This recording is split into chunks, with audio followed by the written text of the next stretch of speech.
Welcome back, everyone. Today we're taking a deep dive into something a little bit different, a little unexpected. Oh, you got me intrigued already. What's on the docket today? Well, we're going to be looking at juggling. Juggling, like with balls and stuff. That's the one.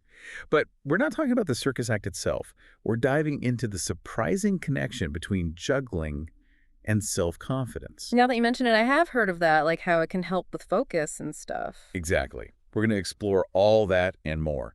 Our main source material today is Juggling for Self-Confidence.pdf. And I have to admit, I was pretty skeptical at first. Yeah. Juggling always seemed like more of a party trick than a self-improvement technique. Yeah, I get that. I mean, it's fun to watch, sure. But who would have thought it could actually boost your confidence? But the more we dig into this, the more fascinated I'm becoming. So let's toss this idea around a bit.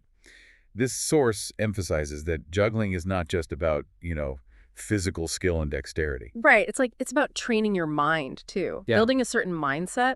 Exactly.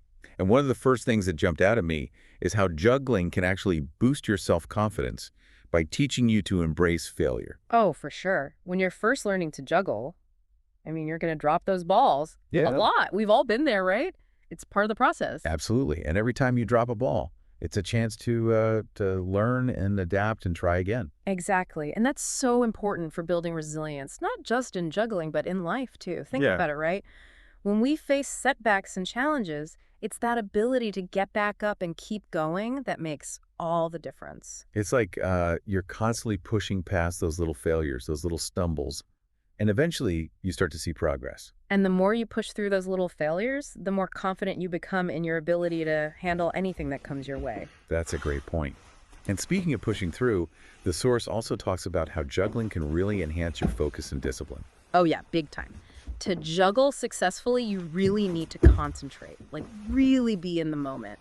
And that strengthens your ability to stay present and engaged no matter what you're doing. It's almost like a moving meditation in a way. You're right. I've never thought about it like that, but it makes total sense. You have to be so aware of where the balls are, where your hands are. It's all about coordination. Yeah, and I can see how that kind of focus could be incredibly valuable in, other areas of life. Imagine applying that same level of concentration to a work project or even studying for an exam. Totally. The ability to tune out distractions and zero in on what matters, that's a superpower in today's world, and juggling can help you develop that. And you know what else I found interesting? The source points out that juggling forces you to break down a complex skill into smaller, manageable steps. Oh, yeah. You start with just one ball, then you add another, then another, and suddenly you're juggling three, maybe even more. Right. It's a perfect example of how to achieve any goal. Break it down, take it one step at a time, and celebrate those small wins along the way. And the cool thing is, with juggling, you see that progress so clearly. Like, you can literally see yourself getting better with each practice session, and that's incredibly motivating. It's true. Right. You're not just, thinking about it. You're actually seeing it happen right in front of you. But let's move on to another benefit highlighted in the source. Emotional regulation. Is juggling really that calming?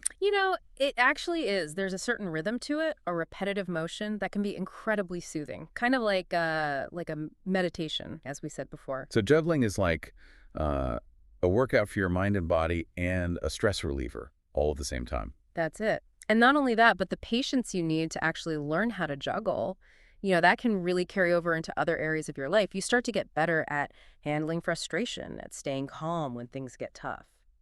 So basically, by learning to juggle those balls, you're also learning to juggle life's curveballs a little better. Huh. I like that. It's a great way to put it. You learn to roll with the punches, to adapt and keep going, even when things don't go exactly as planned. That's a really valuable skill. And, the source also ties all of this back to the concept of a growth mindset. Uh-huh. Can you explain what that is and how it relates to juggling? Sure. A growth mindset is basically the belief that your abilities, your talents, they're not fixed. They can be developed through, effort and practice.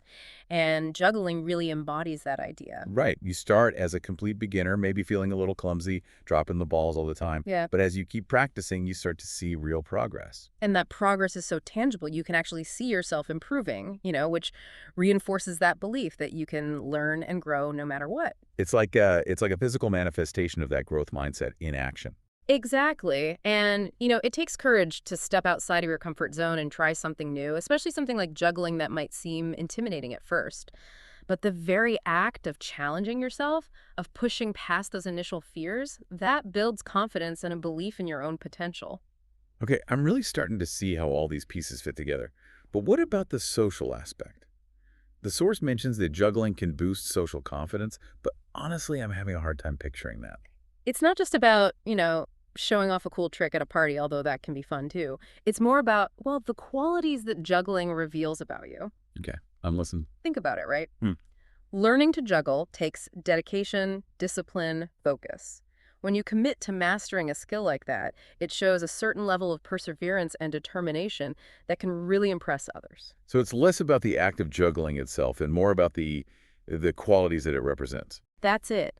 The confidence you gain from achieving something that you set your mind to that naturally shines through in how you interact with others.